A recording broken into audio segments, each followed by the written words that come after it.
আমাদের ইচ্ছা শক্তি, আমাদের মনোবল বাড়াতে হবে। ওয়াল্লাযীনা জাহাদু ফীনা লানাহদিয়ান্নাহুম সুবুলানা। আল্লাহ বলছেন যারা আমার পথে সাধনায় যারা আত্মনিয়োগ করে, আল্লাহ বলছেন আমি অবশ্যই তাদেরকে হেদায়েতের পথে পরিচালিত করব। কোন সুবহানাল্লাহ। ইচ্ছা শক্তি বাড়ান। কি ইচ্ছা শক্তি বাড়াবেন? এই রমজান মাসে 1 ওয়াক্ত নামাজ কাজা করব না, 5 ওয়াক্ত নামাজ পড়বো, জামাতের সাথে পড়বো।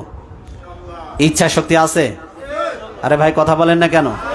এমন একটা দিন যাবে না যেদিন আল্লাহর রাস্তায় এই রমজান মাসে আমি দান করব না, সর্বোচ্চ দান আমি প্রতিদিন করব। ইচ্ছা শক্তি বাড়ান। আমি 20 রাকাত তারাবি পড়বো, খতম তারাবি পড়বো। ইচ্ছা শক্তি বাড়ান। আল্লাহ বলছে তুমি যদি ইচ্ছা শক্তি বাড়াও, আমার পথে চলার চেষ্টা করো, আমি তোমাকে শক্তি যোগাবো। কোন সুবহানাল্লাহ। আপনার ইচ্ছা শক্তিটা দরকার। কি দরকার? ইচ্ছা শক্তি। এই জন্য ইচ্ছা শক্তি বাড়াতে হবে। পারা যাবে ইনশাআল্লাহ।